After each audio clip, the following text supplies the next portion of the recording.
Hi, Madam Rose. Hope you are on the line. Yes, Joseph, I'm here.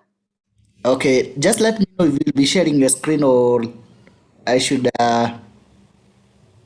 share it. I would like to share my screen. I would like to share it so that I can be able to control the pace of which I'm going. So you can enable me to present, to share Okay, it.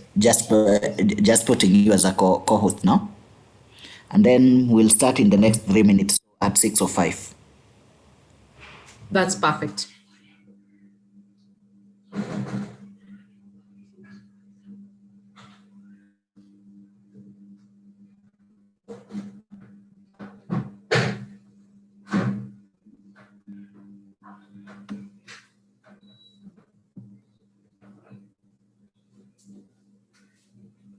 Mwacha ukae juu mpaka 7:30.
Okay, so welcome, Madam Rose. I know previously, like 2 weeks ago, you had done an introduction, or George had done an introduction of you.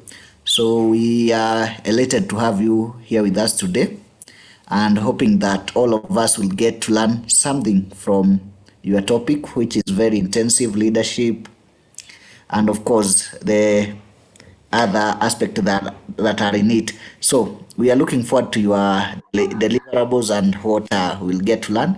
And welcome to this class today. Thank you. Thank you very much, Joseph. I'm very happy to be here. And I'm happy to see we have a good crowd of 65. I'm hoping that we'll have more and more joining us. So as Joseph has said, the topic that I'm going to be talking about to you about today and in the coming week is one of the most important topics, is what you cannot be able to do with in the workplace.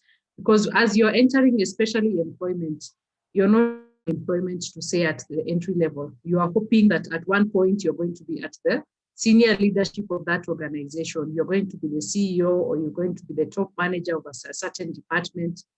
So that's why it's important that we are not teaching leadership, or we are not training you on leadership at the point whereby you have worked 10 years or you have worked 20 years. It's important that you understand what leadership is and how you can be able to start being a leader, even at the entry level of employment. Even before you become employed, you can become a leader. Communication is how organizations are able to work.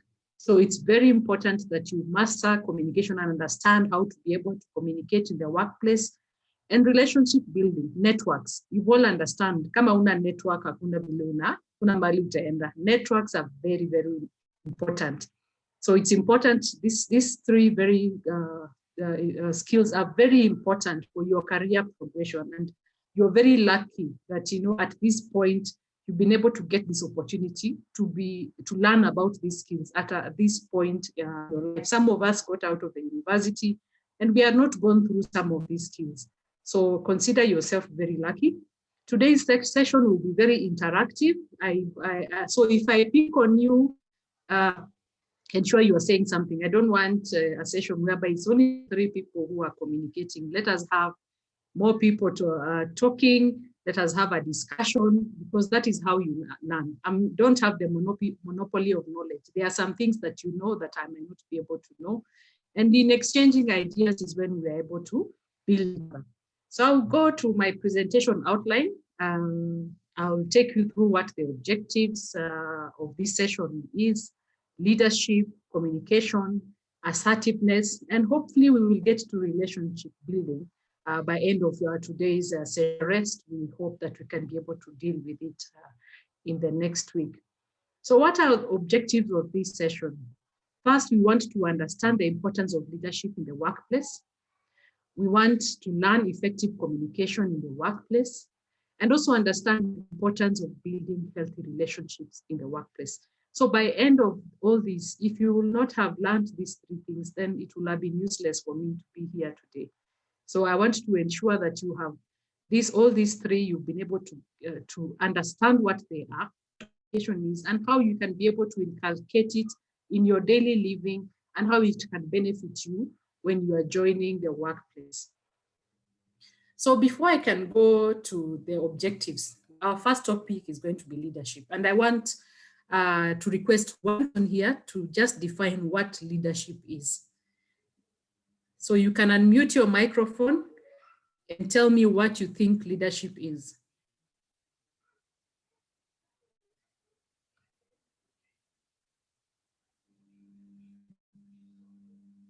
Can I have somebody before I pick?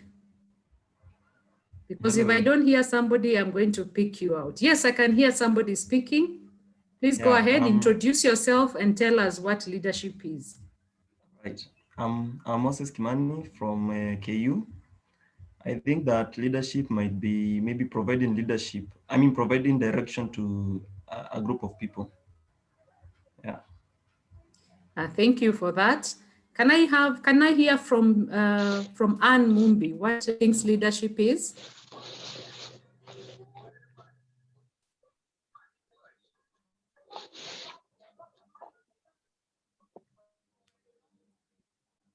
Okay. Can I hear from anybody else? Or Anne, I'm seeing you're unmuting your phone. You can go ahead, Anne.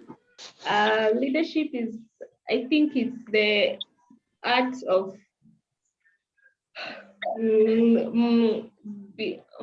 motivating a group of people, or leading a group of people to do something. How can you be? Pardon? Okay, I think. Okay, I can just go ahead. Hello? Yes? Yes, go ahead. Leadership is the act of guiding people or controlling people with the aim of achieving a certain goal. Okay. So you're all right in your definitions. Nobody is wrong. And let's just go through a definition here that I was able to get. Leadership is a process by which an individual mobilizes people and resources to achieve a goal. And this is very, very square on when you're going out there to either employment, self-employed, you're dealing with 2 things. You're dealing with people and you're dealing with resources. Resources are finances. Resources are assets that will be under you in the organization. So you as a leader, it is your role. It is your role to now mobilize these resources and people to be able to achieve an organization goal.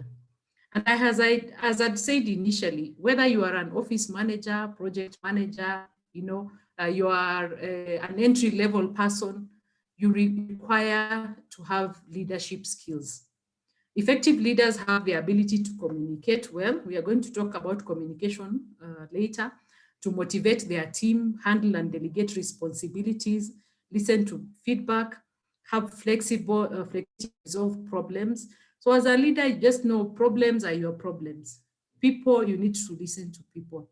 In terms of responsibilities, a leader cannot say that that is not my job, even if it is another person's job.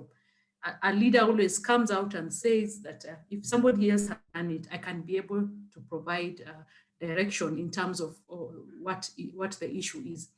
So employers seek skills in candidates that they hire for leadership. When you're going for an interview, even if you're at an entry level, a person who presents some leadership skills is able to get the job much more easier than the person who does not display leadership skills.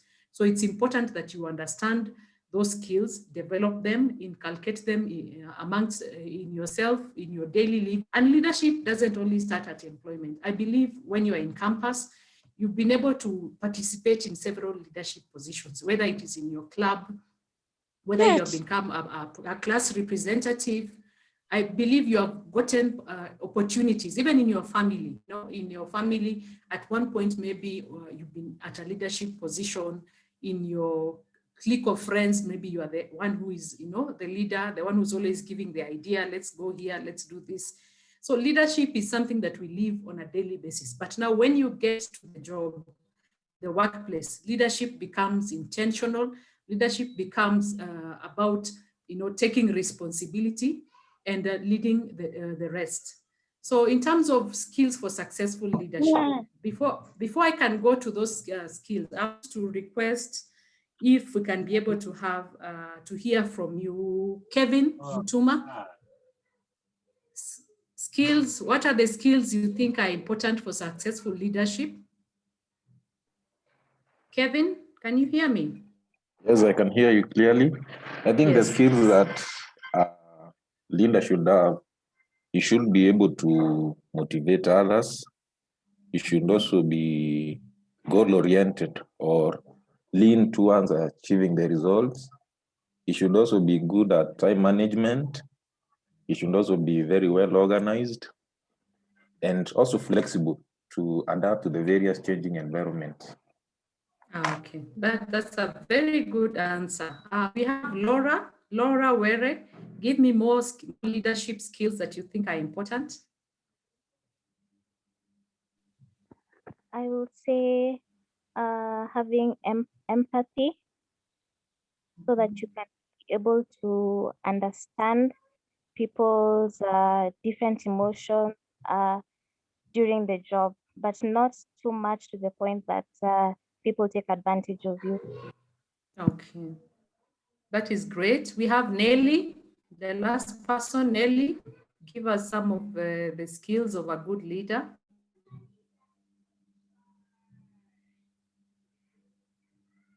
Can you hear me, Nelly?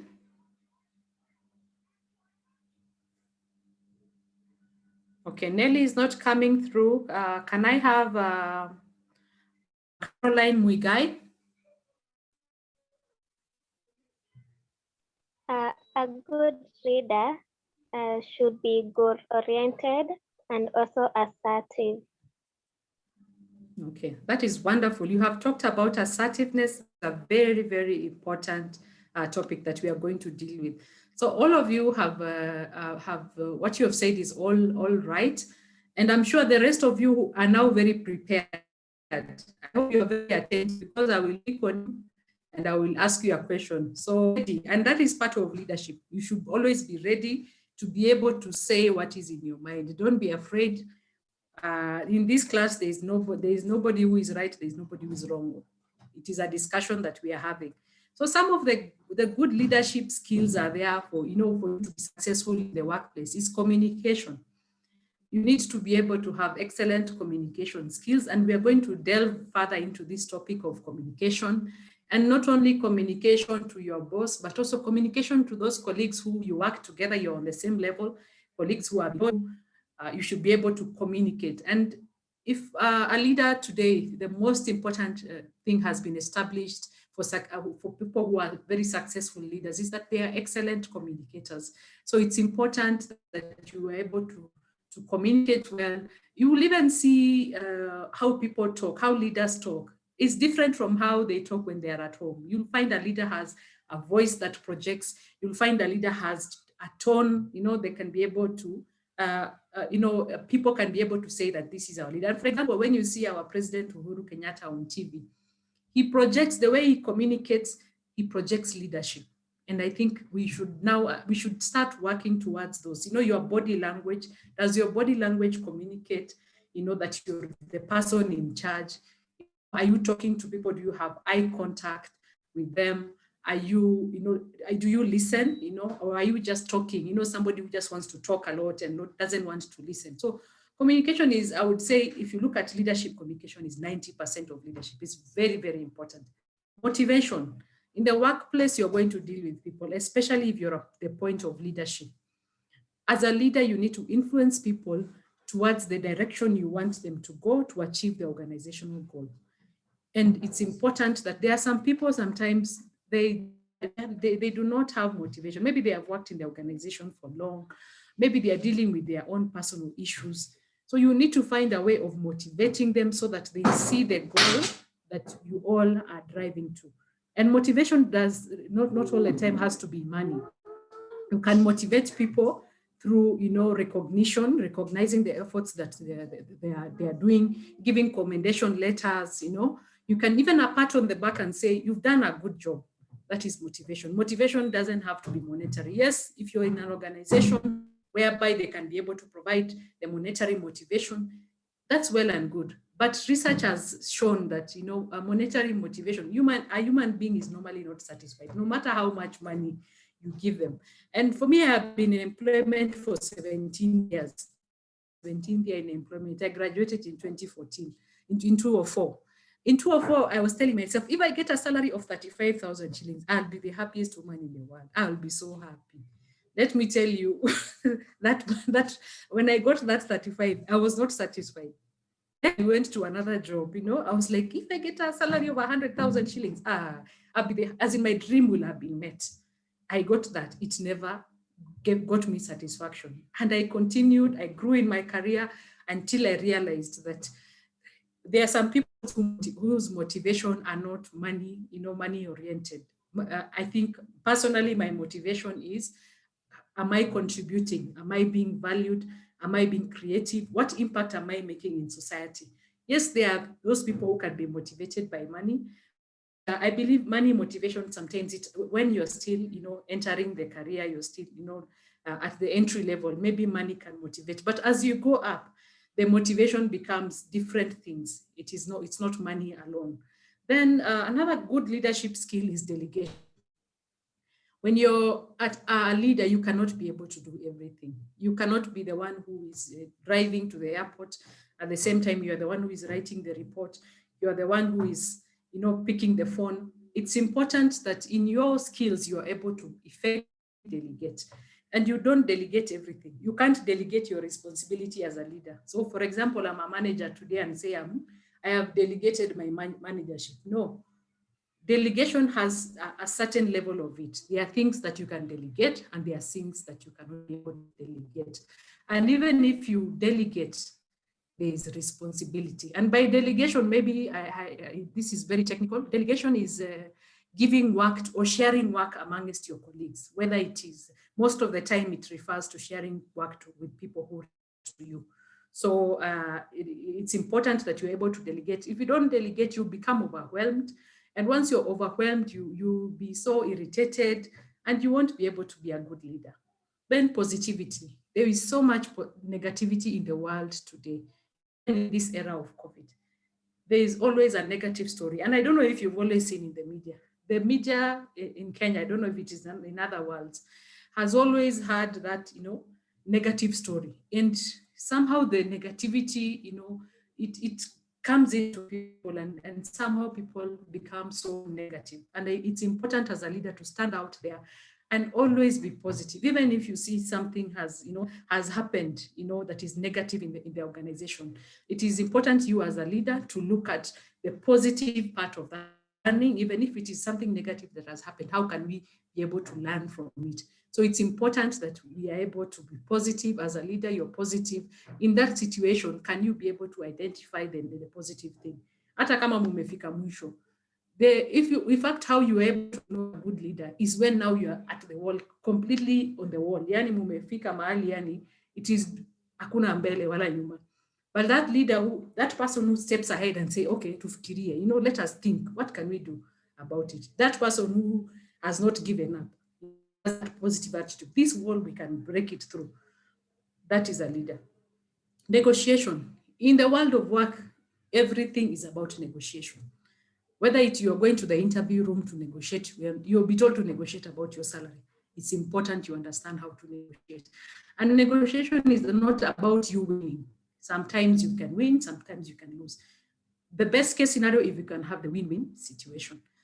You cannot be able to be a leader if people cannot trust you. Trustworthiness is very, very important. People need to trust you.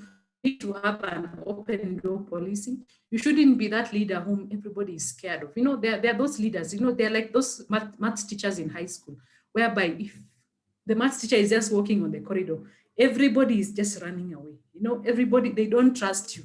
They believe, the students believe, this guy, if I just meet him, he's just going to ask me my homework, or he's just going to tell me, why am I walking? I'm not running. So as a leader, you need to be trusted. People need to be able to come to you. And if you allow people to come to you, they will come with ideas, they will come with their plans, and you will have a cohesive organization. And also you, as a person who is entering the level of employment at the entry level, you need to show your boss that they can be able to trust you, because people operate on trust.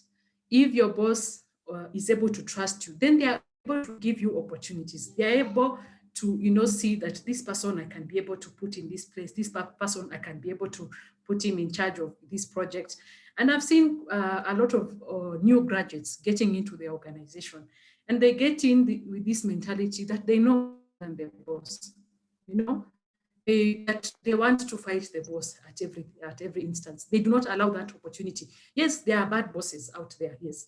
But you need to, if that person is a person that you're reporting to, then they are in charge of you either succeeding or failing in that organization. So the most important, as you're reporting in that organization, you need the person you're reporting to trust you. You need your colleagues to trust you.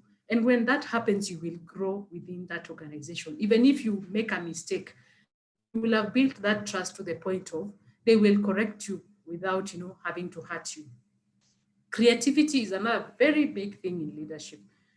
And it is not only in leadership, in this world of today, whereby we are in the fourth industrial revolution. You've heard about the fourth industrial revolution, which is the IT revolution. Everything is about IT, everything is about technology. Creativity is important, and employers are seeking and retaining those people who can be able to introduce creativity in the business processes. Creativity, it doesn't even have to be IT. It can be creativity in whatever that you are doing. Those are the people that are most sought after. And in one of the slides, we are going to talk about the skills that are sought after in an industry. And one of the biggest skills in the world today that is sought after is creativity. Feedback, it's very important that as a leader, you give feedback. If you see something that is going wrong, if you've received a document and it has spelling mistakes or it has issues, and you're a leader, don't correct those spelling mistakes and just go ahead. Give feedback to this person who has given you that document, so that the next time they can be able to correct themselves, and you will even save on that time you changing that document. So it's important, always give feedback. Feedback grows your people, and it also grows yourself. Organization.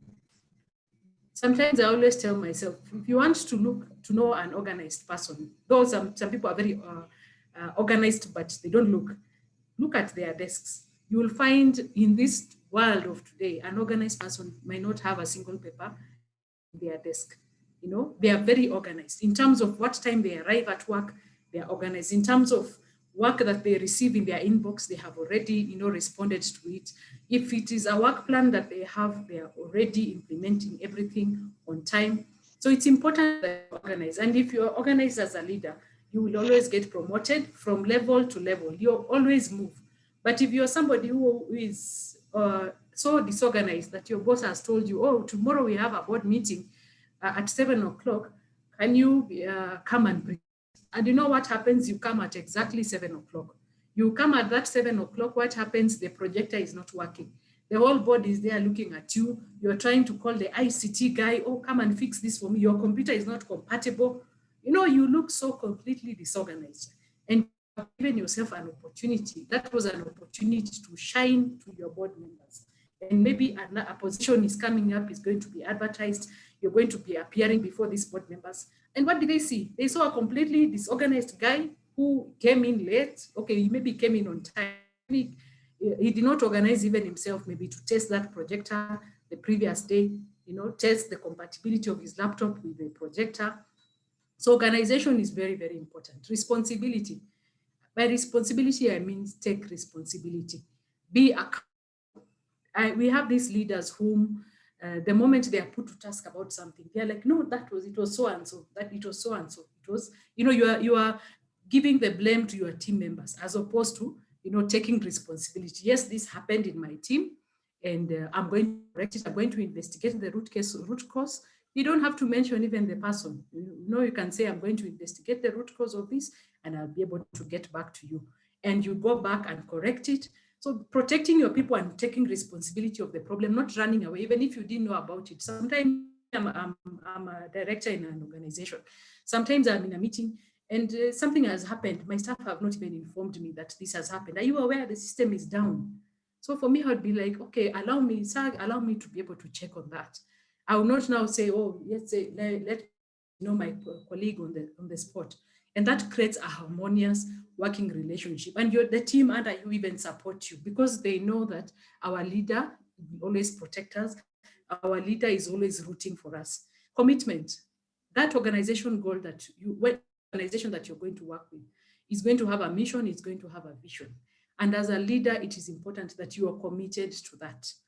And it will show. A person who is committed to the vision of the organization is outrightly going, to be seen. But if you're a person who is just, okay, I've entered organization, I just want to do like 5 years experience, I go, maybe not even 5, 3, 1 or 2 years experience, you're always applying for jobs. Your mind is not there. And sometimes they say the grass is always green on the other side. You will other side and find kumbe where you are, the grass was greener. So sometimes if you have been given a position, and be very careful about moving employers very fast. I know the young generation, you guys, you want to move very fast. But sometimes when somebody is reading your CV and has seen that you every 6 months, you have moved from employer to employer, they will ask themselves, okay, what's the point of me hiring this one? They will just leave after 6 months and I will go back, spend to advertise on this job, which is going to be very expensive for the organization. The recruitment process, the learning curve for the new person. So sometimes be committed. You can say, I'm going to be committed for an organization for 3 years. And I'm not saying don't go for better deals. Evaluate that deal. If it's a good deal, go for it.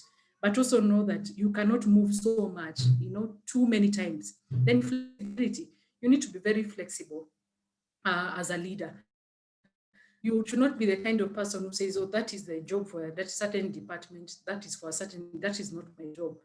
Sometimes it even calls upon you as a leader to even go and take that job as a driver and say, visitors have come from the US, but we do not have a driver. You will go there and pick those visitors and bring them. That is flexibility, whereby you don't see yourself as too big, to be able to do some work, or you don't see that, that is not my job. So that is about leadership skills.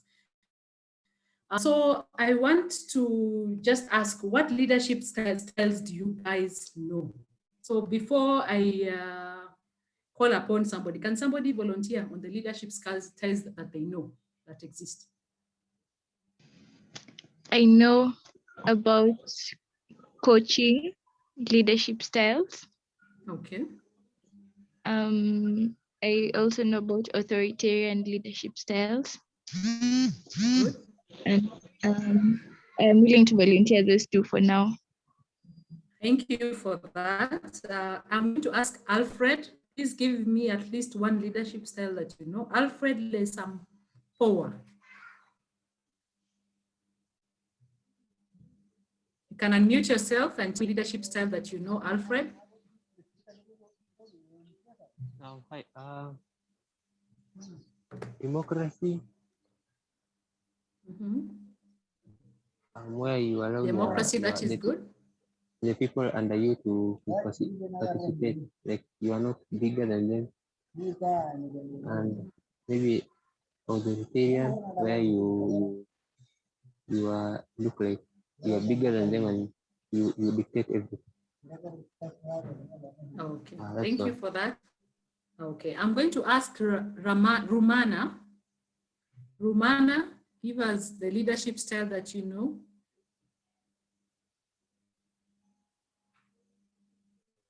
Can you hear us, Rumana Nagash?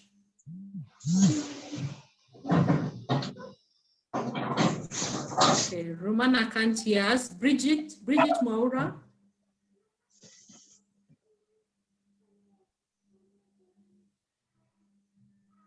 Okay, so I think you have all, but I'm not hearing you guys talking. We can go to those leadership styles.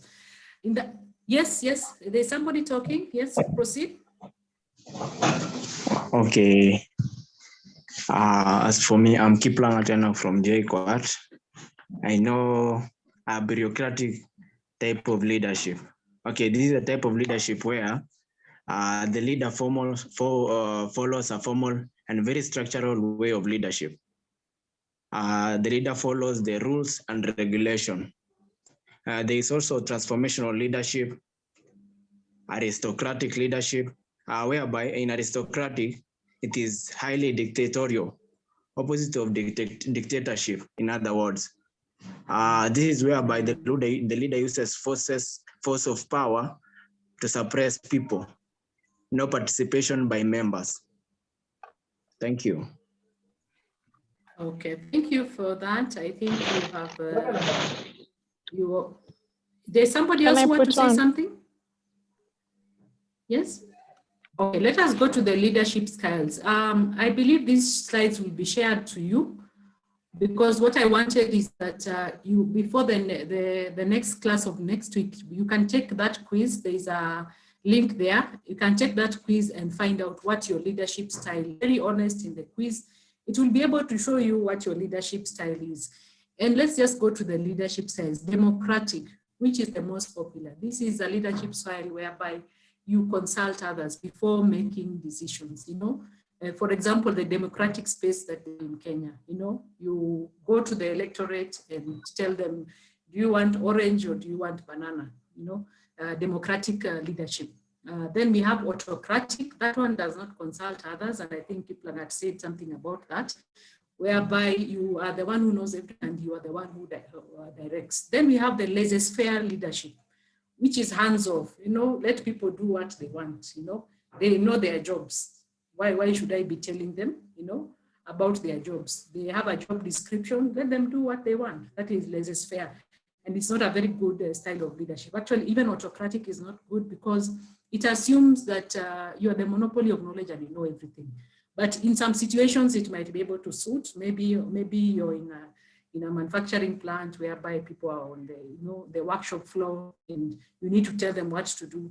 But in terms of some levels of, some kind of organizations whereby maybe you need creativity, you need people to come up with ideas, autocratic will not be able to work. Laissez-faire also is not very good because they can be able to take advantage of you, whereby, they don't perform as expected, they don't meet, their targets, and there's nothing you do to them. Others are working more than others, so others become demotivated. So that is laissez-faire kind of leadership. Transactional leadership, whereby you give incentives to induce performance. Yeah. For example, when you're managing a sales team, you tell them that if you get this percentage of sales, then you're going to be able to get, this is going to be your commission. We have charismatic leadership.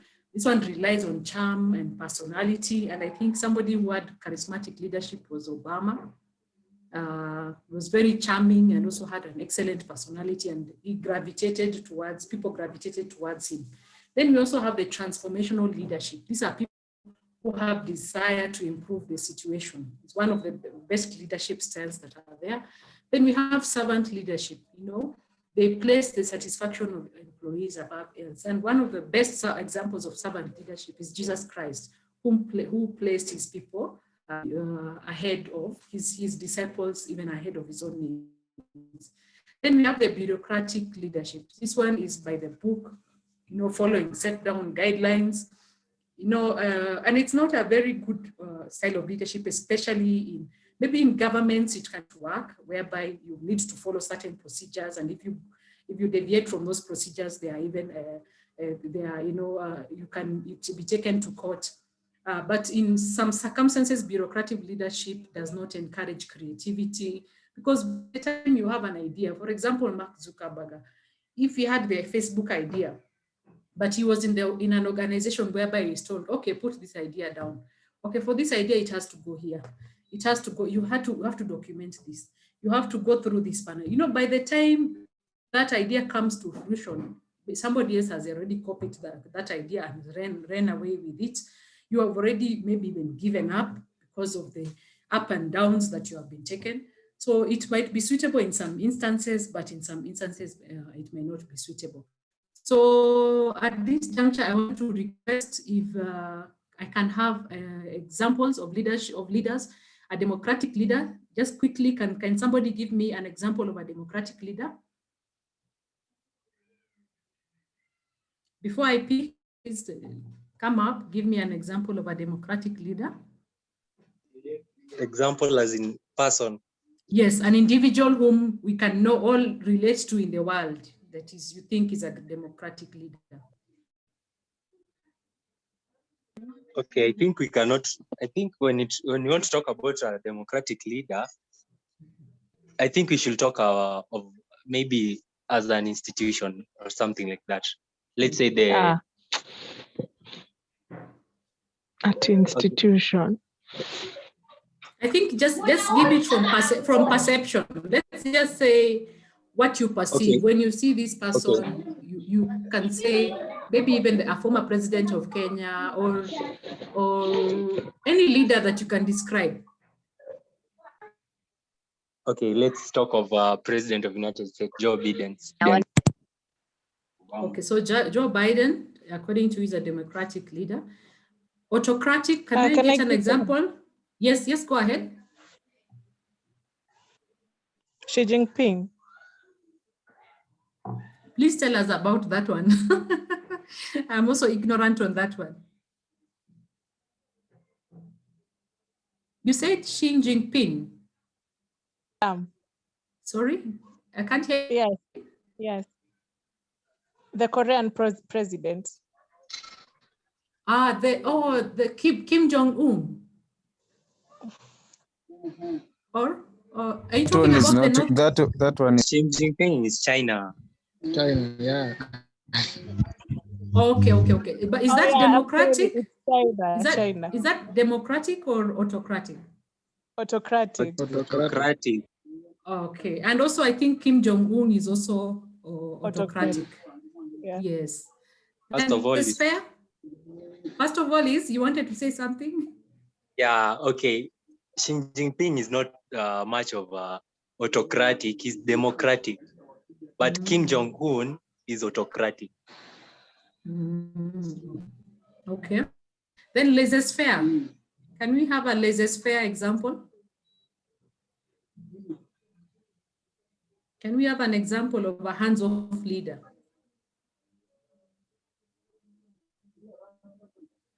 What do you think about the former president, Mike Kibaki?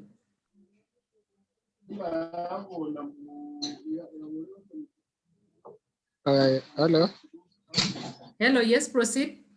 I think the former president was both democratic, like he had so many personalities in terms of leadership, because he was not that president who could just do things the way he wants, as in he was not totally autocratic, neither was he totally democratic. there are some things, especially when you consider the free primary education from 2003. There he tried to show that he knows a lot about the education, and so like the whole country decided to back him up. Yeah. So, but I agree with you. Yes. Yeah. Yes, go ahead. Yeah, so you find that the former president had so many personalities. He was both democratic. At some point, he was autocratic because there are some things he wanted to do them, but the parliament was not willing to do it. At the same time, he was also a transformational leader because he wanted to actually improve the education sector in Kenya. You're right. Sometimes you have leaders who apply different leadership styles to different situations. So can we have an example of a charismatic leader?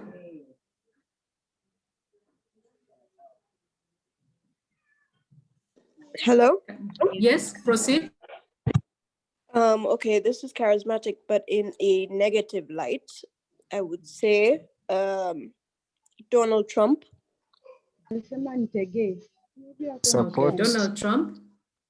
Yeah, in terms of like with the conservatives, he was charming and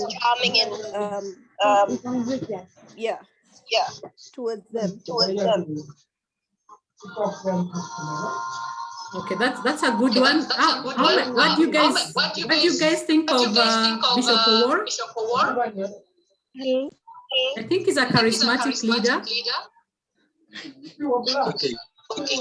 Not really. I believe he's an autocratic. Okay. Well, I think before we go to the next, I want you guys to go and watch. I think most of you watch Netflix.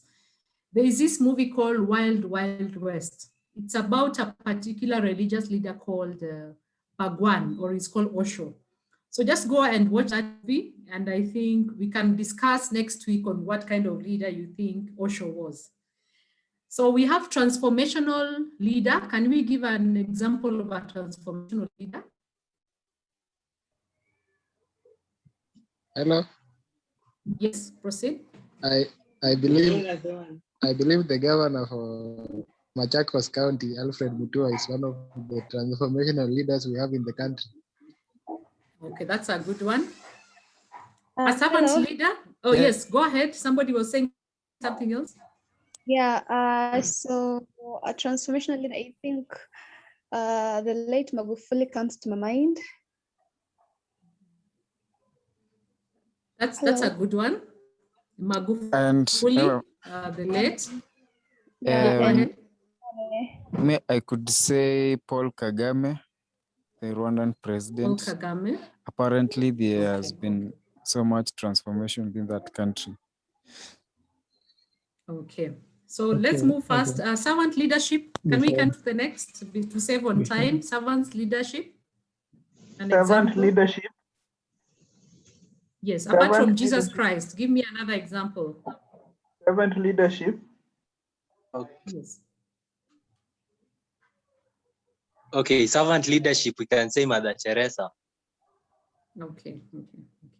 The late Ken Okoth. Oh, Okay, yes, the late Ken Okoth is a good idea. Good one. Another servant leadership on the part of the presidents, we have Jose Mujika. I think he's an example of servant leadership because he was able to.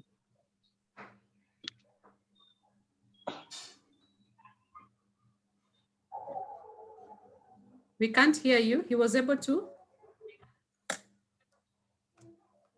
Mujika was donating 3/4 of his 90% of his salary to the poor, and though he was a president, he was not a person who wanted to leave that status of being rich. He was so much into humanity and humility because he termed himself as a servant of the people. So last but not least, the bureaucratic leader, an example of the bureaucratic leader. Hello. Let's say Fred Matiang'i. Fred Matiang'i, okay. Somebody else on a bureaucratic leader? And George Magoha. George Magoha, okay. Another one? Yes, I can hear you. Go ahead. I don't know who it is, but she wants to speak. It's Amra. Boris Johnson. Boris Johnson. Yeah. I would also say Winston Churchill. Yes? I would also say Winston Churchill. Great, Yeah. great. I'm happy that you guys read as far back, you know. So we are done with that topic. We'll go to the topic of communication, and I'll move fast. And what is communication? Is basically transfer of information from one person to another, whether or not it elicits confidence. But the information transferred must be understandable to the receiver. And this was a quote from Gigi Brown. Another one is communication is by words, letters, or messages. Another definition is communication is giving, receiving, or exchanging ideas, information, signals, messages through appropriate media. Then another definition by Merriam-Webster, the famous Webster of the internet, a process by which information is exchanged between individuals through a common system of symbols, signs, or behaviors. So that is communication, and I believe most of you have learned about communication in your careers, or I'm sure most of the universities have communication as one of the core courses that you do, because communication is really, really important. So, and the importance of communication is, it's important whether you're at an entry-level employee, job seeker, senior manager. I told you 90% of the work that you're going to do is communication. And especially if you're going to be a leader, communication is going to be very, very important. So it's important that you have clear communication skills, and that's what will take your career in the right direction. Being able to communicate to your boss, being able to communicate to those who report to you clearly, those whom you're on the same level, will be able to secure you movement. Because as you're entering the workplace, you're not entering the workplace to stay at the same level that you are. You're entering with the hope that in the next 5 years, in the next 10 years, I'll be the CEO of this particular organization. So what are the benefits of communication skills in career development? First of all, it helps captivate your audience. And in careers, you have an audience. Your audience are your colleagues. Your audience could be those whom you report to in management. Your audience could be external stakeholders, your customers, your suppliers. So how do you captivate them, or how do you ensure that you're communicating with them to be able to achieve what you need to achieve? So it's very important.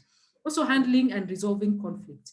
For sure, in the workplace, you will get conflict. And this you really need to prepare yourself. You will get conflict with your supervisor. You will get conflict with your colleagues, those who you report to you.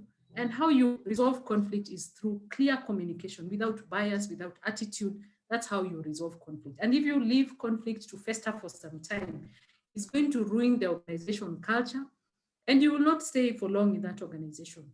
You find yourself leaving that organization. It's going to be very toxic for you to be there. Then it helps decode the attitude of the listener. When you communicate and the person communicates back to you, you can be able to tell their attitude towards a situation or a problem. And once you tell the attitude, if you really want to convince the person, then you can be able to know how to approach to convince. And also that attitude, if it is maybe your boss, you can already be able to see, my boss is not on this wavelength. I need to change my wavelength. Then it also has formed strong business relationships. And this is communication in all ways: written communication, nonverbal communication, all sorts of communication helps form strong business relationships. And especially for those who are going to be working in organizations whereby, it's maybe you need to go out there and get business, or for you to be able to work, you need to collaborate with other people. It's important that you, have good communication skills. Don't assume that the person you're dealing with knows what is in your mind. Always articulate it, whether it is through an email, whether it is through, picking a call and telling them this is what I'm looking for, giving feedback. If there's a misunderstanding, giving immediate feedback, so that you do not have that fester. And excellent makes you stand out, it makes you, people feel they trust you, they make people feel that they can be able to rely on you. And those are the secret ingredients for you to grow in an organization. Then results in strong writing, selling and persuasion skills. If you can be able to build your writing skills, and for those of you who are not going to work probably with their hands, they are going to work in an organization, strong writing is very, very important, because you will be told to write memos, you will be told to write proposals, you will be you'll be writing emails, and you're sending out an email there and it has a glaring error, you are addressing somebody in a way that maybe they are not supposed to be addressed for. There are people who are doctors and they are not to be addressed without the doctor. Myself, I'm a doctor, but I'm happy for you to address me as Rose. But there are people whom, if you don't address them as Professor so-and-so, they feel very, very offended. So it's important that we develop very strong writing skills, know how to write letters, write memos, and we'll be able to communicate very well. Also persuasion skills. Organization might be able to put you in a position whereby you need to persuade people to maybe join in a merger, or persuade somebody to be able to buy something from an organization, go into a strategic partnership. So your communication, your persuasion skills in form of communication are going to be very, very important. So I'm just going to move very fast on this. The types of communication, we have non-verbal communication, we have verbal communication. This is used to transfer information through speaking or sign language. Then we have non-verbal communication. This can be both intentional and unintentional. That is your body language, gestures, facial expression. Then we have written, the act of writing, as I talked about.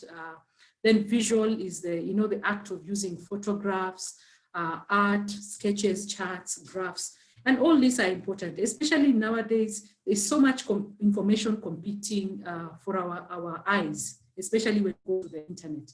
So organizations are looking at people who can be able to do more visual communication. Can you translate this information to be in a very simple way, maybe in form of a graph, in form of a chart, so that it's very, very simple. Non-verbal communication is also very, very important, especially when you're dealing with different cultures, and you'll find yourself, maybe you will not work in Kenya, maybe you will work in another, country.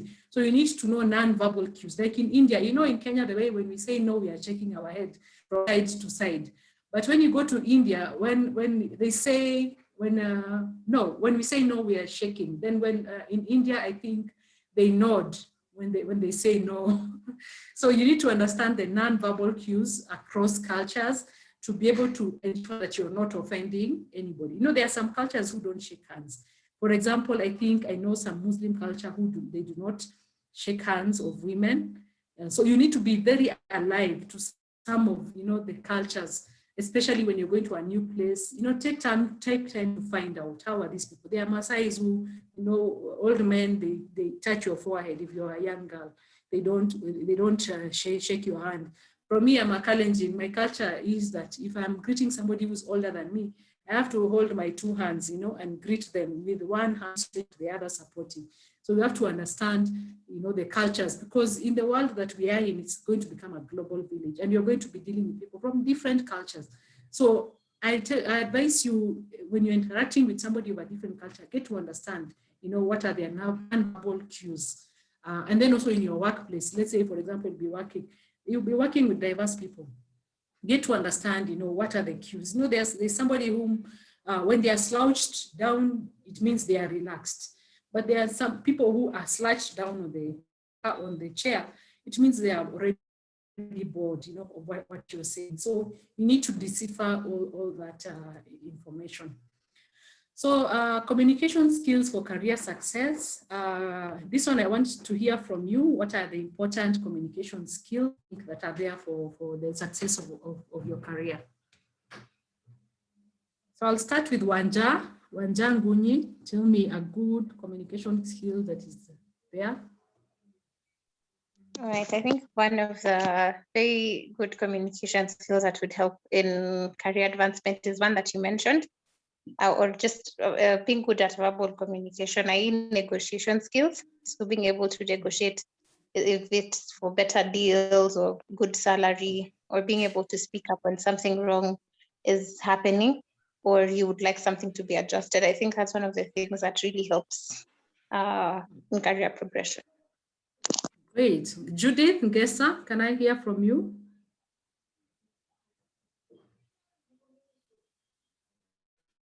Judith, can you hear me? Okay, can we have Veronica? Veronica Aya?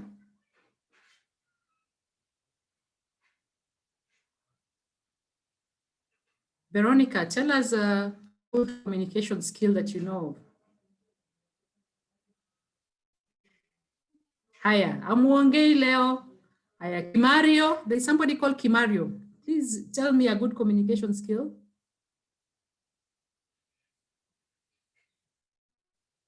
Can you guys hear me? Yes? Sorry, Rose, we can also have volunteers so that you're able to also grade them.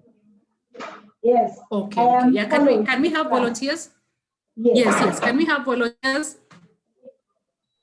I think confidence is a good skill when you're communicating to people. That way they'd be able to have faith in what you're saying. Great, confidence is good. Can another volunteer tell us? Okay, me, the skill that I really appreciate and I really consider is the soft skill. Okay, the ability to say thank you, the ability to, okay, generally the soft skill is really important in interacting with different people. Thank you. I think you've really put it very right, soft skills. So the communication skills for career success, active listening, and we are going to really dwell on some time because this is one of the most important skills. We have choosing the right method of communication. There are some communications which are not official. You know, sometimes maybe your boss has written to you an email to clarify on something, and then maybe you respond on WhatsApp, and you think maybe that is okay. You know, unless the boss has given you the go-ahead that it's okay to respond on WhatsApp, it's always important if somebody has, communicated you in one way, you're able to respond either in the same way or even in a better way, maybe even make a call. Friendliness opens up, when you're friendly in terms of how you communicate, it opens up people to be able to get to know you and to trust you and be able to even share more with you. Confidence, somebody mentioned confidence. It's very important, especially when you're meeting or when you're doing presentations. It's very important that you're confident in how you are communicating. And how you gain this confidence is, for example, you're doing a presentation. Really understand that presentation that you're making. Anticipate the questions that will be asked and have answers ready for them. And if you do not have an answer, just take note down and promise to get back to them, because confidence is what sells. If somebody sees that you know what you're talking about, then they're easily convinced. But if they see that you're so shaky, then they know that you probably you're not even convinced of this thing. You're just been sent to do a presentation. You're not even very convinced about it. Sharing feedback, we talked about this in leadership. It's very important because communication is two-way. It's not one way. It's important that you give feedback whenever, and that completes the circle of communication, whereby I tell you something and then you give me a response back. And that's how you work, especially in the workplace. Communication is not one way. It's because you're working with people. Volume and clarity. There are people who probably, you feel afraid that people will judge you for what you're saying. So you're called upon to say something, but you say it in a very small voice that, even people are not hearing. So even your voice, the tone of which you're talking, the clarity, of which you are projecting yourself really helps you in terms of your career. Empathy, putting yourself in the shoes of another person, somebody has come to you with a problem, maybe they are reporting to you, you're their supervisor, or my child is sick, I need some time off to be able to do this and this. It's so important that you communicate that you're empathetic. You understand what they are going through. And most of the time you'll find that, people who will come to you with their issues, they are normally good performers, So if you give them that one opportunity to sort out what they have, then they will perform the best for you. But obviously there are those people who maybe they will be able to misuse your empathy.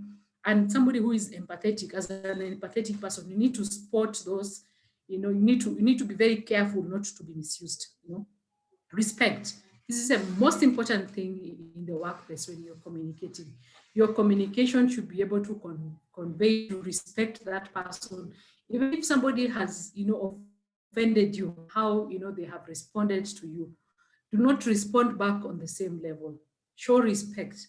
Like Michelle Obama mentioned, when they go low, we go high. So in the workplace, when somebody in a difficult situation or a conflict situation, it doesn't mean that if they have the energy or the negative energy that they have approached you, now you're saying, let me bring back even my bigger energy. No. The respected person is the one who's going to be the bigger person. But at the end of the day, it will be important to find out, to ensure that you sort out that conflict that you have amongst each other.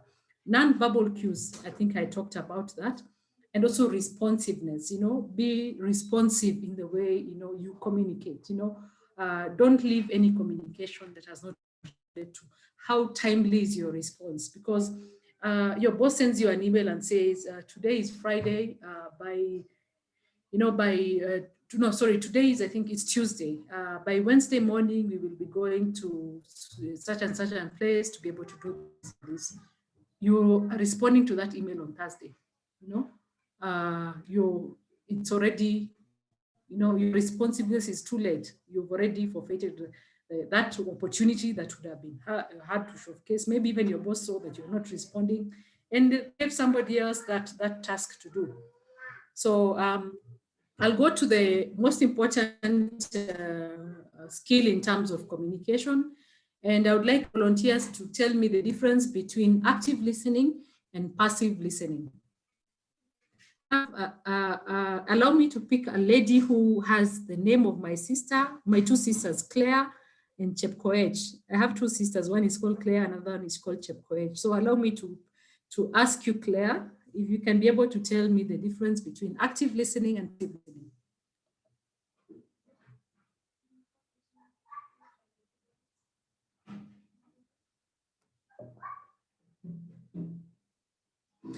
Okay, somebody else volunteer to be able to tell us that, the difference between active listening and passive listening.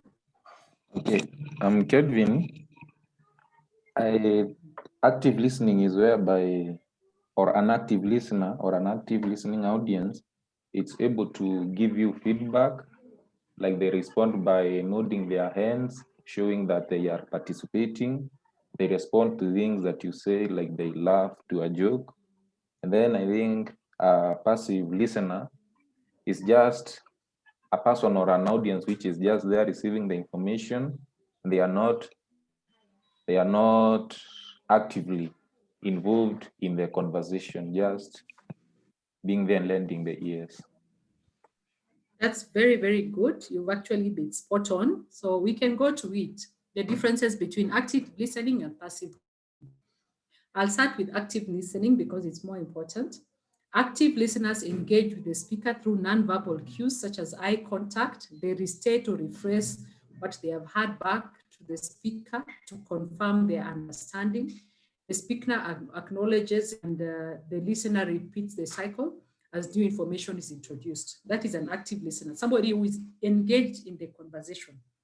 Then we have passive listeners. They are like tape recorders. They record the words and miss the intent or the underlying reason of information.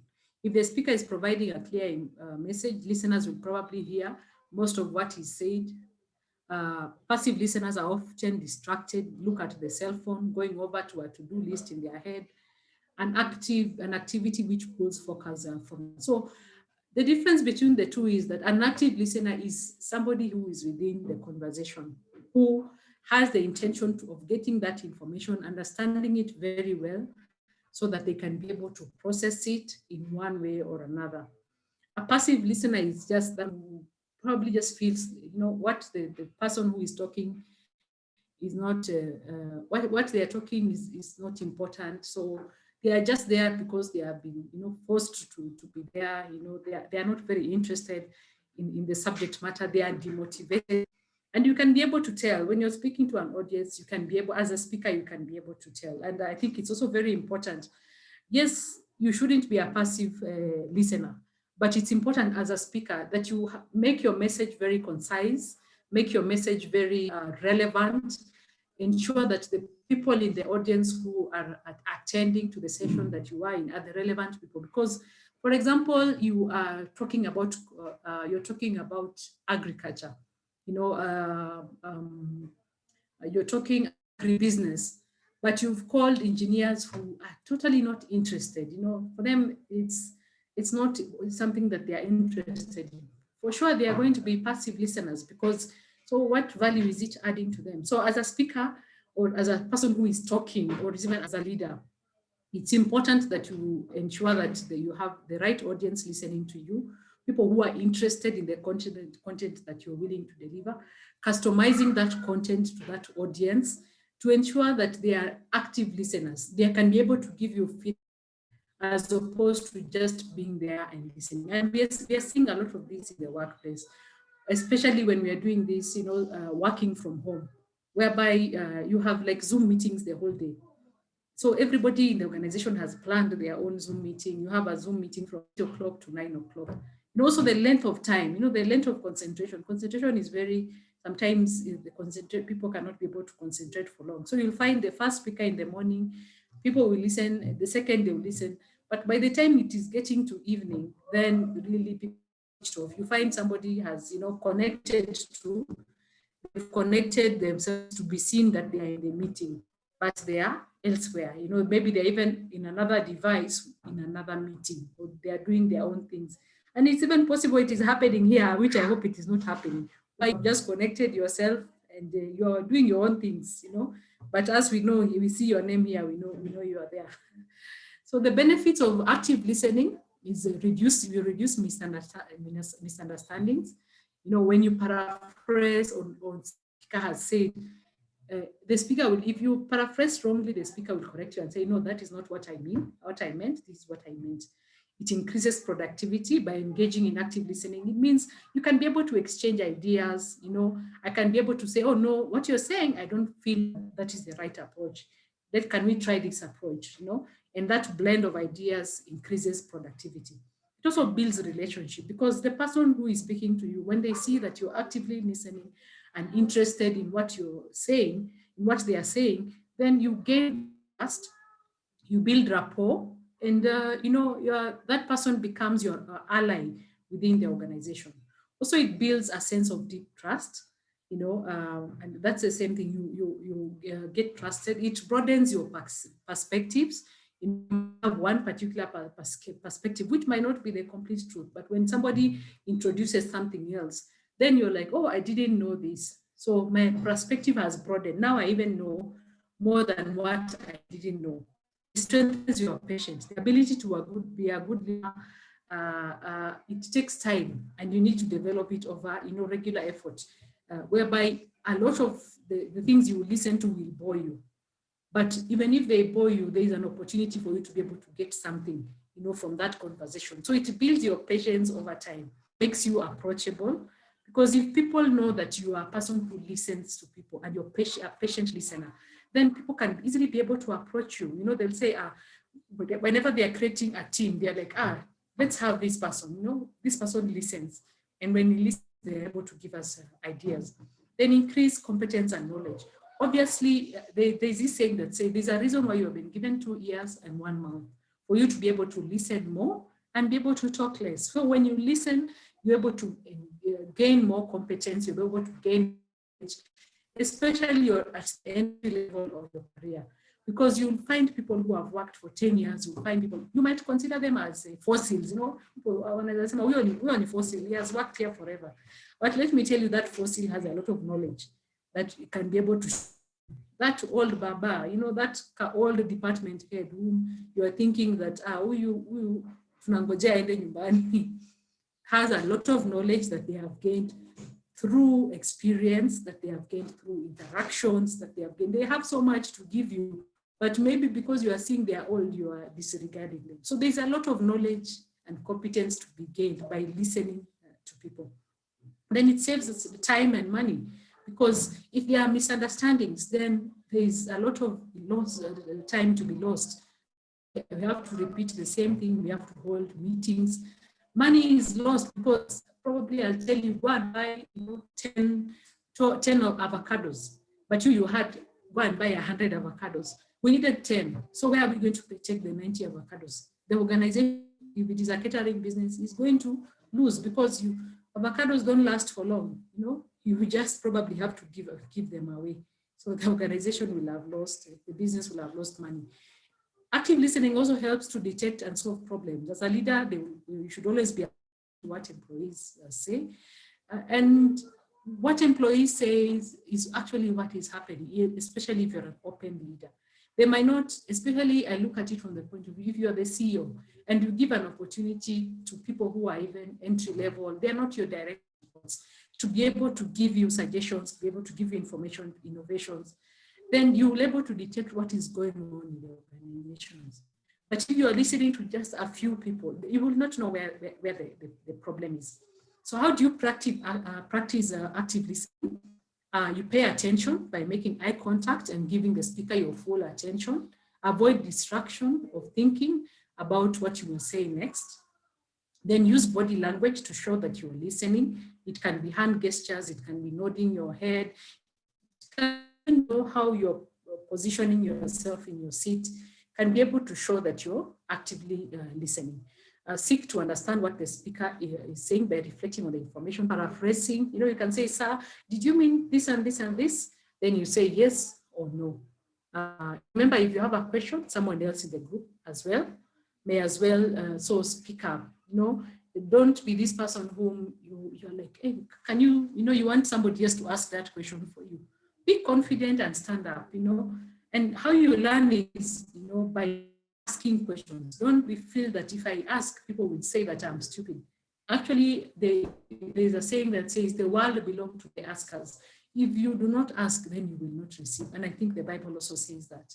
Do not interrupt the speaker. Hold any questions you have until they are finished, because you might interrupt their thought process and they may not be able to give you the full information that you need. Also, don't try to take perfect notes. Write down keywords, phrases, and other, because some speakers will speak so fast and you might not be able to get everything that they are saying. But you might have that opportunity to go and ask them, what they meant or what they needed. But this is something I really, really need to emphasize, because I work with millennials and young people, and I see a lot of them walking into meetings without a notebook and a pen. And for me, that is a very, very big crime, to assume that your brain can be able to take everything, that you are a tape recorder. Yes, you might have, okay, you can even use your phone. Nowadays we have these phones that have a pen, has this pen. You can be able to use that and write. But for myself, I'm a public servant, and one of the things that we were taught is that at every instance, when you go for a group meeting, or when you go for a meeting with your CEO, sorry, with your immediate supervisor, or with anybody else, it is important that you have a notebook and a pen. And I don't know if you ever saw the late Michuki. The late Michuki was one of the longest serving public servants. And if you are a public servant or a civil servant who walked into his meeting without a pen and a notebook, he will actually kick you out, because you'll think, what supernatural brain you have that you will retain everything that I say. And it's important to take down notes, because it gives that clarity. Then respond appropriately, be honest, but state your opinions respectfully without the speaker. Even if the speaker has said something that is not in concurrence with it, you can state your point respectfully and say, I beg to disagree, but this is my opinion. And a lot of times in the workplace, you will disagree with people, but disagreeing does not mean that you break that relationship. You can agree respectfully. And if it is your boss and he has decided that this is the way to go, even if that's not what you wanted, you support that. And when you will be in a position at one point to be able to make the final decision, then you can be able to do that. So we ask, what are the barriers to effective active listening? I can get volunteers. The barriers to effective active listening. Okay, I think one of them is the social media platforms like WhatsApp. Yeah, that is distraction. Another one? Can we talk about noise? Yes, noise. That one, I'm sure we'll on a slide. Young, you saw my slide. Another one? There's Yes? also listening with a judged mind. When you listen, when you have already made a judgment, but you're still listening. Exactly. Another one? Another one is how the speaker presents themselves, say how they are dressed. Sometimes Okay. we can be easily distracted. Yeah. Okay. So we can quickly go to the barriers of effective listening. Noise, we talked about noise. You know, noise is one of the big factors when you're in an environment where there's so much noise, you are not able to get quite a lot. So you should be able to control this. And sometimes you move your meeting to somewhere else. Sometimes you bring attention of the speaker that you cannot be able to hear what they are saying. So noise is one of the biggest barriers to effective listening. And you as an audience or you as a speaker need to ensure that you're communicating in a presence whereby there is also the attention span. And this I think I talked to. The attention span of a human being is not very, very much. You know, it's not very long. That's why you see most of the classes we have in the university, like they're like 40 minutes, you know. They're not, because the attention span is not very long. So it's important as the person that you are delivering the message, you make sure that you're not, you know, going too long, you know. And I think this is 1.5 hours that we are speaking, but we ensure to make it as interactive as possible so that you do not lose, you know, you don't lose out on the attention span. And I believe that I've not lost anybody. I hope you're all still here. You still have attention. Then there is something very important that somebody mentioned, the receiver's bias. You know, whereby you already have a preconceived mind. I don't listen because I already know this. This is something that I know. So you don't even, you know, pay attention, or you've already have an attitude towards the person who is talking to you. This one, we are this one doesn't know anything. Or this one is already against me. He's communicating to just his group of people. That receiver bias, it prevents active, you know, listening. There is a barrier to active listening. Then you also have listener apprehension. This is fear that you might be unable to understand the message or the process of the information correctly, or be able to adapt your thinking to include new information coherently.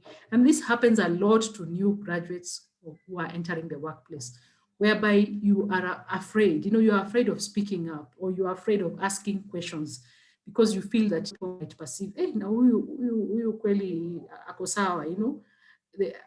I always believe that a person who has courage or confidence to ask a question will always get somewhere. But if you always are the person whom you hide, you know, you always think of what will others say, you know, what will others say about it, then you miss that opportunity for you to learn, and also for other people to learn, because when you ask that question without fear, you're learning. And also when you're entering the workplace, don't assume that people are expecting you to be at a very high level, especially when you're an entry-level graduate. People understand that you're there to learn. People understand that you have not been exposed to the workplace. So don't feel that there's any question that is a stupid question. If you get good people that you're working with, they will volunteer to be able to mentor you and assist you to be able to integrate in the workplace. So there's a discussion that I want us to have on this particular topic, and I'll read it out. You have reported to your new workplace, the place of work. ESA is taking you through a walkthrough about the company and specifically your job role.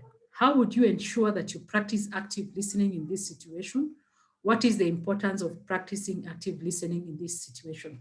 So if you can have a volunteer to lead this discussion by just, you know, tell us how would they ensure that they practice active listening in this situation and why it would be important. You're at a new workplace, your supervisor has called you and they want to orient you about the new campaign and also tell you more what is expected of you. So can I have a volunteer? Am I volunteer? Sure, go ahead. All right, I think one of the things that you do to ensure active listening in that situation would be to take notes, because in so many of those instances, so much information is being given to you within a short span of time. So to ensure that you're actively listening, you can just take notes so that also you're able to note what you haven't gotten, and you're able to say, can you please come again? Sometimes it can be with reference to maybe your colleagues, the new colleagues, the people that you'll be working with, or it can be departments or specifics regarding your responsibilities. So I think taking notes, asking questions, paraphrasing, and just making sure you got it correctly, and that just basic making sure that you are in tandem with whoever is giving you the orientation is one of the ways I think we can apply active listening in this situation. That is very, very perfect. Can we have somebody else to say something, especially of why is it important to practice active listening in this particular scenario? Because you get a chance to avoid any miscommunication, and you get clarity on what exactly your job description. Okay. Thank you. That's very important. Another person who may want to speak?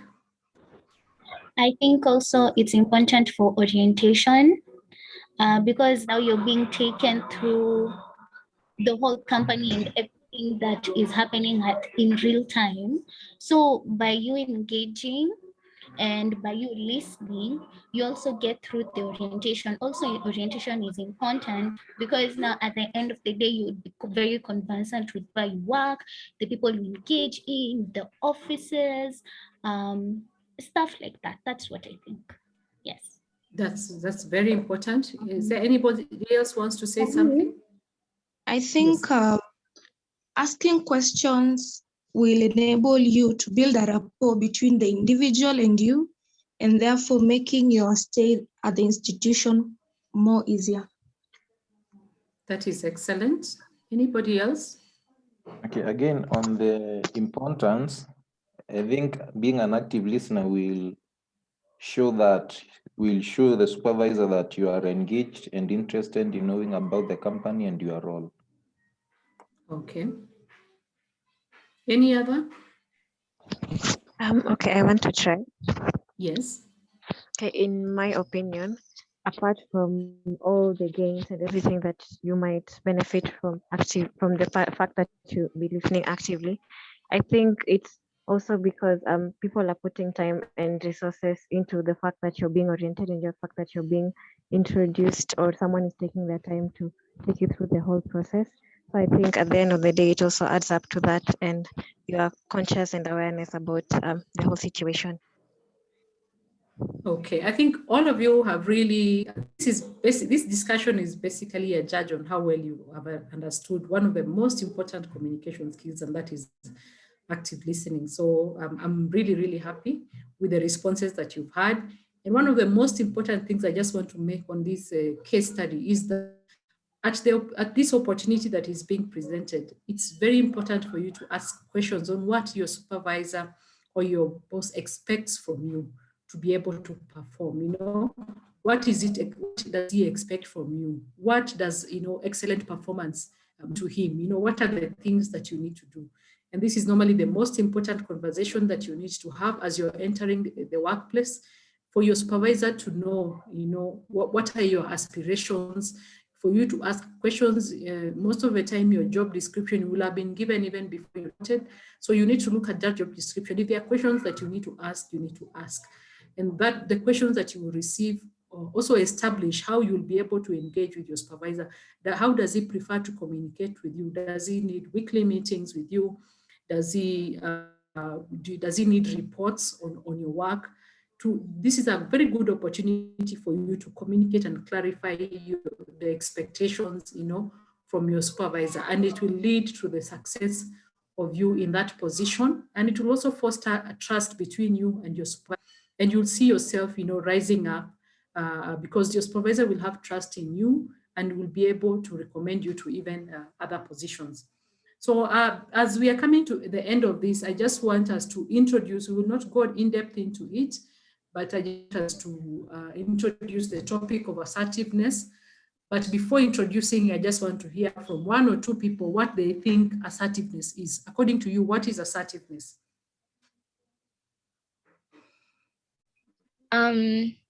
Assertiveness is about being firm in what you believe in.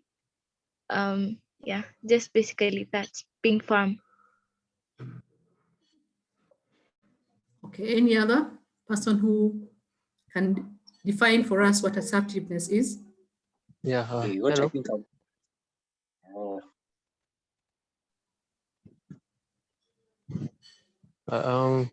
My name is Frank, and I was thinking, yes, assertiveness is mostly about meaning. When you say yes, you mean, you actually mean yes, or when you say no, you mean no. Like you mean your words, and you can't be okay. changed easily. Thanks. Okay. Okay, any other person before I take you through the definition, and then we can end there by having questions from your end on what we have talked about today.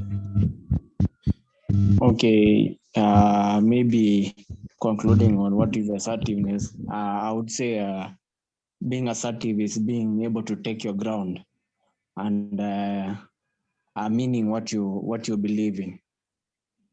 Okay, thank you on that. So what is assertiveness? Assertiveness means stating your feelings, wants, and needs clearly with ownership and with conviction. Why is it important? When you're passive or aggressive, your feelings, wants, and needs are not heard. And being passive means that you have resigned yourself to your fate. You're not even speaking up for yourself. You've decided, let people decide for you. Then aggressive is where you want to get, I need to get what I want, by all means. In these two, when you're either passive or aggressive, you will not get what you need. Most of the time, people will judge you as being emotional. People will judge you as being resigned. So you might not be able, to get what you need.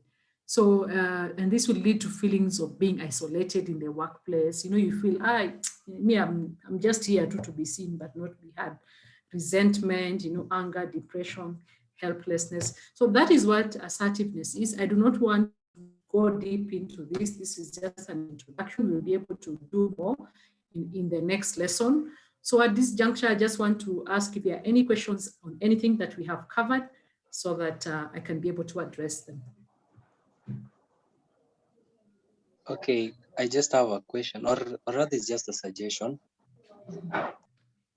Okay, about answering questions and participating in class, I think there's that interruption when people are answering questions.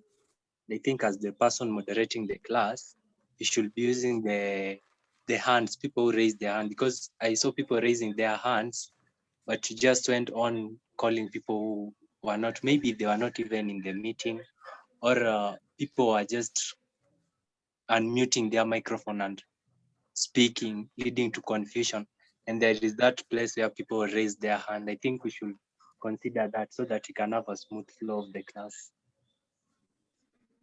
Thank you very much for that feedback. I think that is well noted, and I apologize for that. I was so focused on the presentation, I was not going through to see the ones who raised their hands, and I promise to correct this henceforth. Do we have any questions? They can start by raising their hands. I'm checking on the hands. Yeah.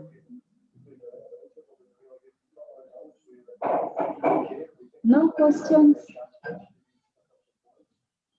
Comments? Feedback? I can see a hand somewhere. I don't know who it is. Oh, just a question. Hello. Aaron Temario. Okay, so my question is, what's the difference between being assertive and integrity?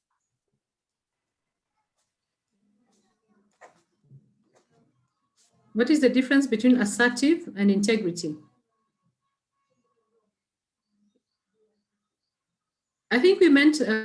we mentioned that assertiveness is stating your feelings, wants, needs clearly with ownership and conviction. And when you understand integrity, integrity is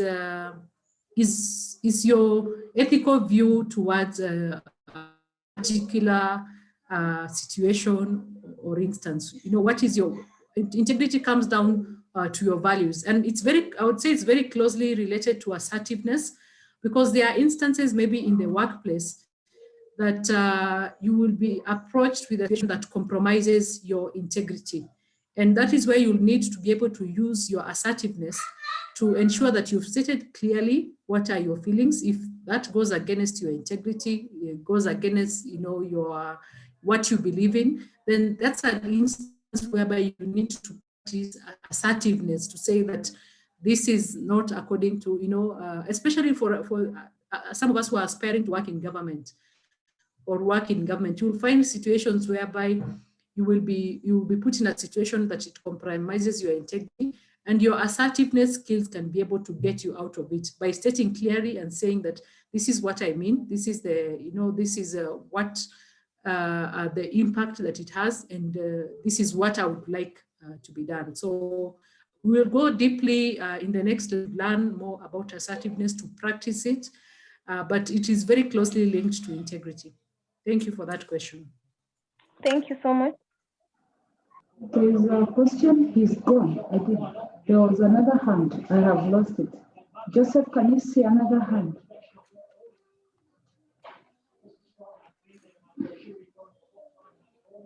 So if we... Sorry, Jane, I didn't get you. You are breaking. Okay, we have a question from Wanja Nguni. Right, mine would be a short one, and just in reference to what Madam Rono you have spoken of in regards to government. When the leader, your immediate leader or your supervisor has a different leadership style from yours, and that ends up creating a lot of conflict, what would be your advice in such a scenario where for example, you're leading a small team and you have someone above you whose leadership style is radically different from yours, just how to navigate that without unnecessary tension and maintaining respect. So just some advice. Okay, I think I would say it depends from organization to organization, but generally, allow me to just speak generally. This is something I learned in a very painful way when I was very young in my employment career. And it was a very simple lesson that the boss is the boss. And by the boss, by me saying the boss is the boss, especially when you're working in a public entity, your boss makes a big difference, sits in positions whereby they can be able to make a lot of difference in terms of your career progression. So if you find that your leadership style is differing from that of your immediate boss, there are very many ways you can look at it. If your boss is an approachable person, you can be able to have a seat with him and just have that discussion and see if you can be able to come to a compromise on it. If he's not somebody who is approachable, or you feel that they will not be able to understand, because you should need to also study your boss for some time. If he's that kind of a person, then you need to learn their leadership style and work around that. And most of the time in government, the regimes come and go. You probably will not have to deal with that person for a very long time, especially if their leadership style is very detrimental to the organization or your team. So you should not transfer that negative kind of leadership to your team. Your leader, you should be able to take that, take one for the team and ensure that whatever you're practicing, you're not practicing that poor leadership that maybe you are being subjected to. You should use that as an opportunity to learn, what is not good leadership, and ensure that you are practicing good leadership to your colleagues. And you'll definitely find such situations, because we are not all the same. We all have different leadership skills, different backgrounds. And when you find such a situation, the most important is have a win-win situation where you can either compromise, and if you cannot compromise, and this is a person in a place of power, then you need to to know that that is your boss and you need to work with him.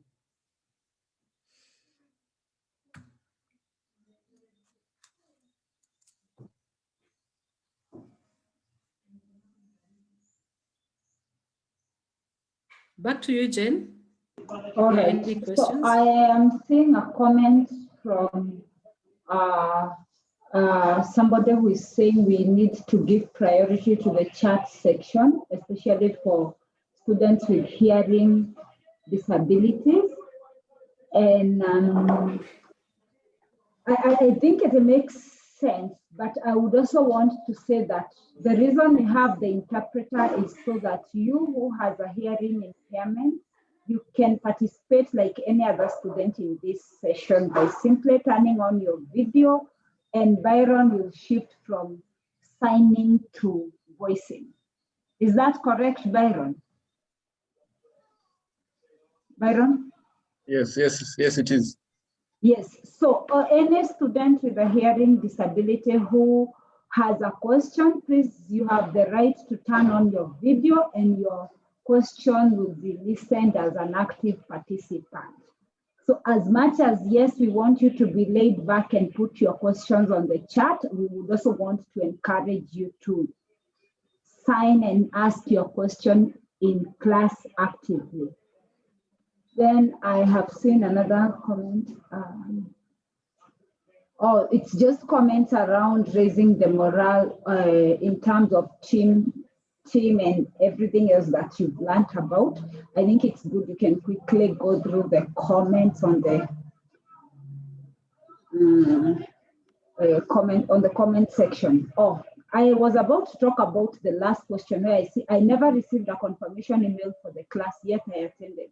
Does that mean my attendance was not noted? So I am going to be very clear again on how we do the classes emails. So every Tuesday and every Thursday in the afternoon, you receive an email from our end, from EmployAble, that has the class link and the recording from the previous week's classes. All these emails, for example, today I am told a lot of people did not receive the email. From my end, I can see 4,120 students who are in our mailing list received this email. If it bounces, I always get an alert whose email has bounced. So what I would want you to do is to ensure that you add our email address to your contacts. 1. 2, you need to also check your promotional emails, the junk and the spam folder for our email, because if they're not in your contact list, it's going to definitely go to your spam folder. Otherwise, everybody who signed up should be receiving email. So you need to be a bit, it's hard for us to start sharing class links to individual students. So I always do it in bulk and to everybody. And if by 4 you don't have the email, it is okay then to raise it with us and for you to have checked your spam folder. I hope I'm clear on that. Then you say, there's no way for you to join this class without that confirmation email, unless, Joseph, unless there's a way they are bypassing us, yeah? Because when you get the link, what you normally do is you sign in with your email and then you get a confirmation email on your email. Wait, Joseph, am I correct? Yes, you are correct, because no one should get a link or will get a link without first doing the registration.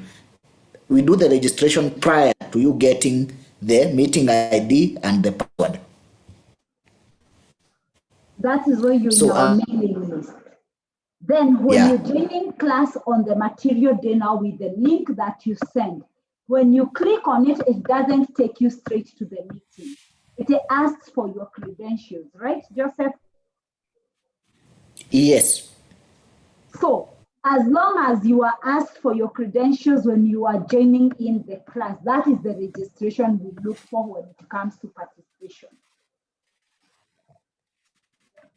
But today it went direct for you, and I don't know which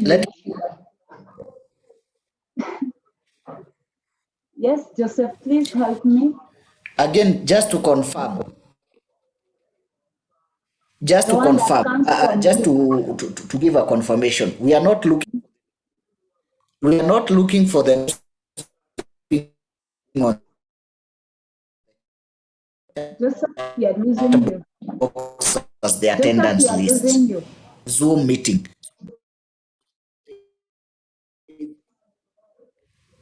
Pardon? Please come again. We are Can you losing you. Can you get me now? Yes. Hello. So I was saying, when marking the attendance, we are not using the names that you are putting on the chat box.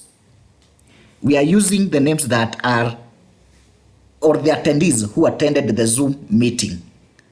Hope you get that clearly. And so for you to be marked as an attendee, you must have logged in through the link that you got, and now you are fully into the meeting. That's when we'll mark your attendance as present. I hope I'm clear on that.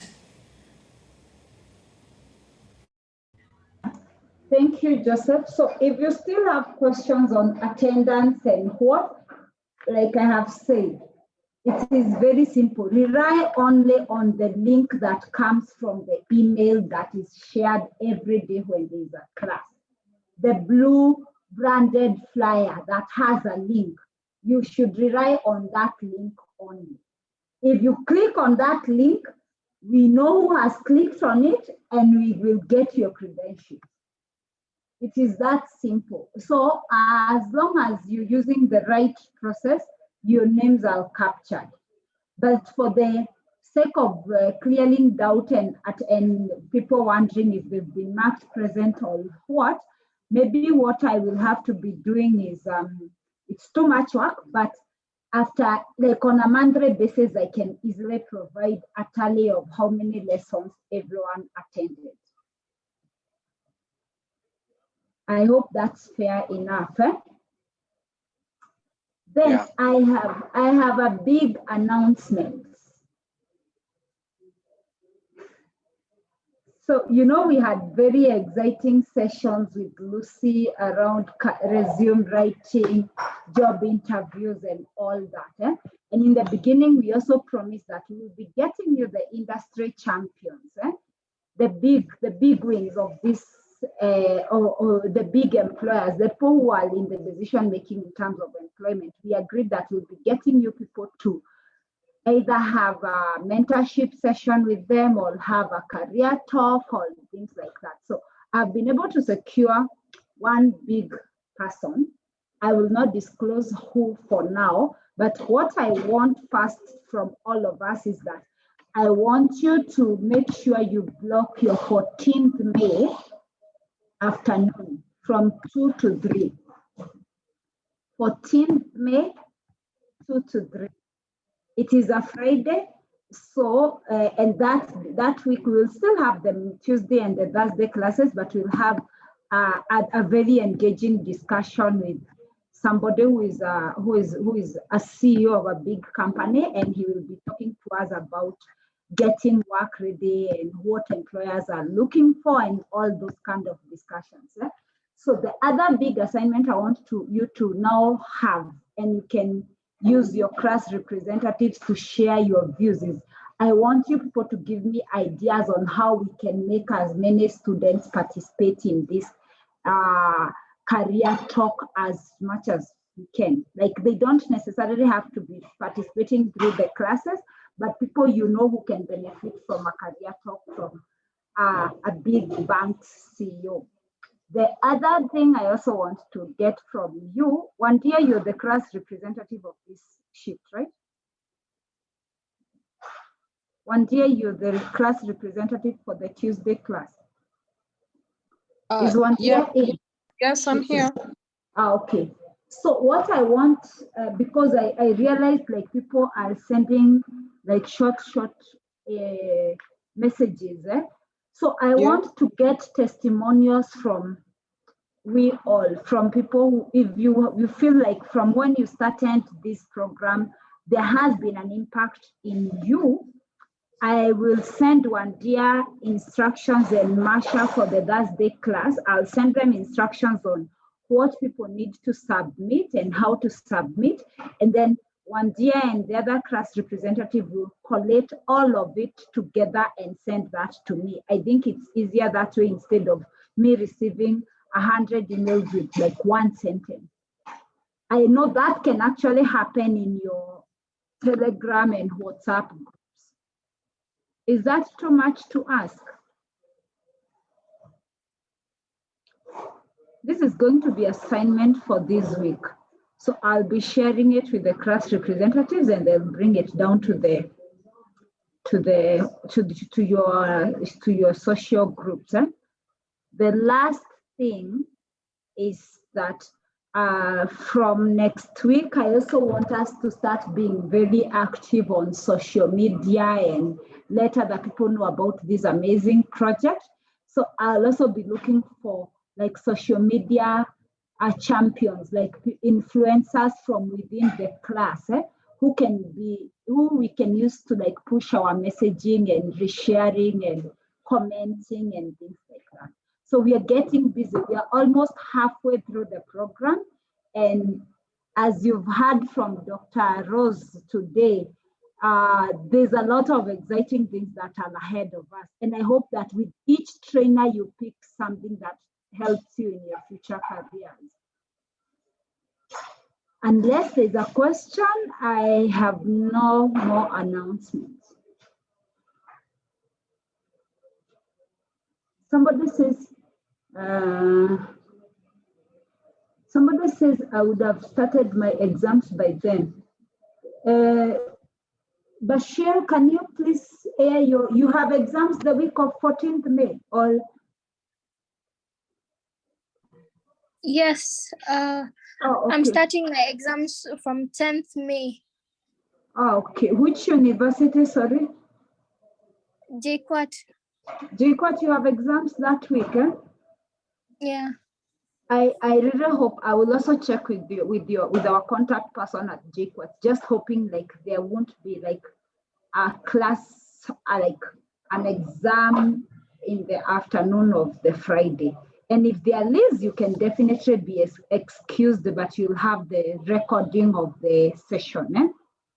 So, okay. Thank you. We cannot change the school calendar, but at least you can ensure you still have a way to get a taste of what the person will be speaking about.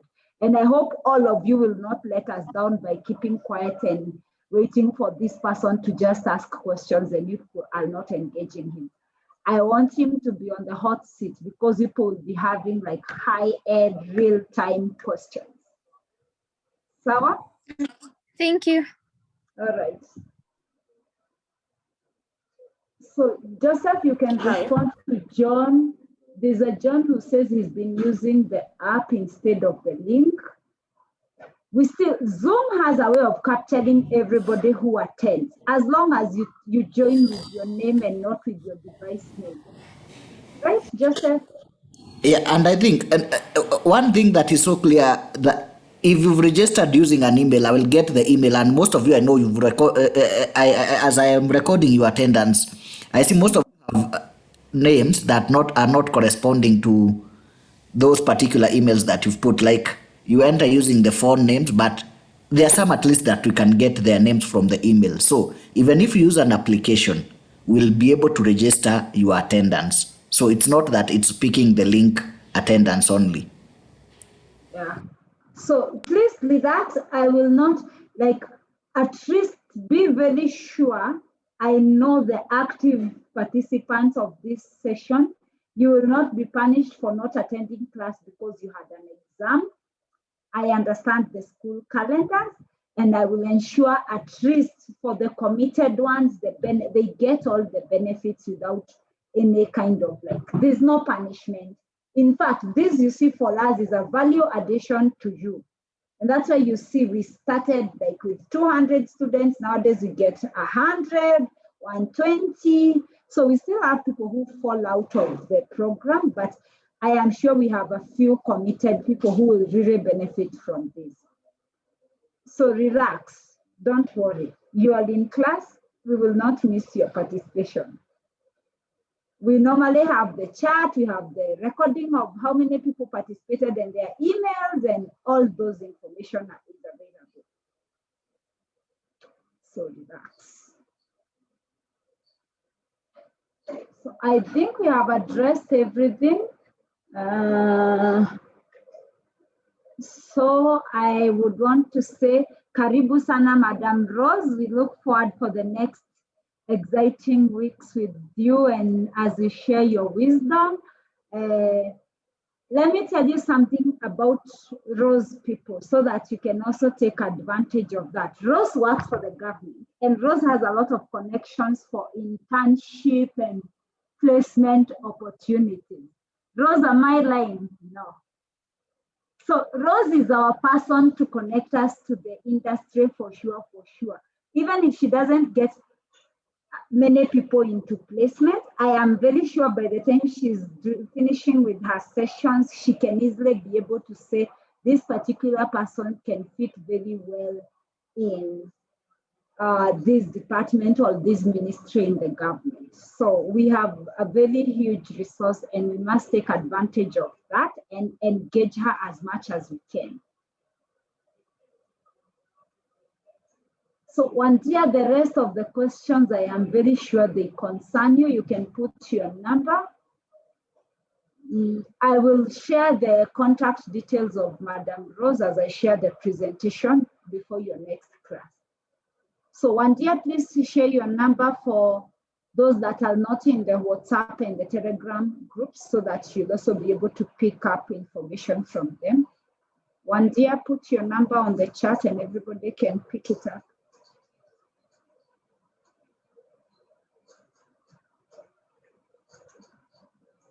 And Byron, you forgot our culture of learning something every class.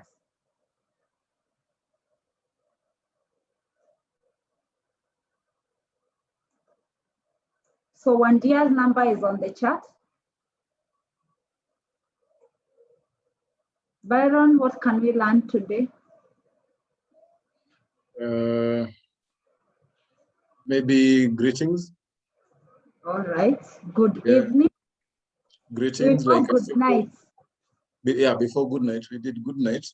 So we can do something simple that is general for any time. So that is hello, just a salute. Hello. Sorry? This one?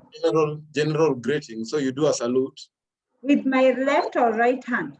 Either. You can use a right one or a Hello. left one. So it's hello.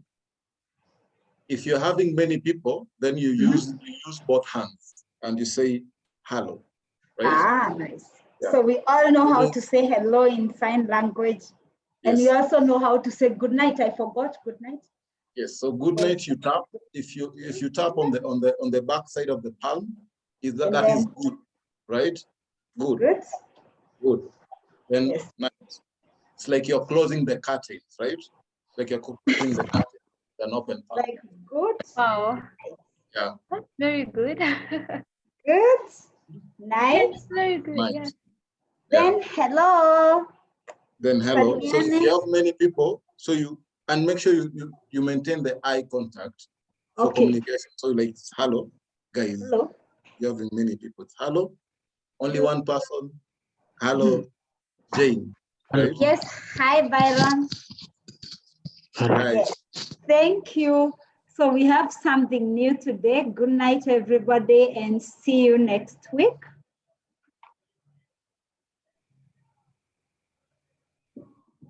Okay, good night. Thank you, Jane. Thank you. All right. Good night. Good night. Good night. Good night. Good night. Good night. Hallelujah. Thank you.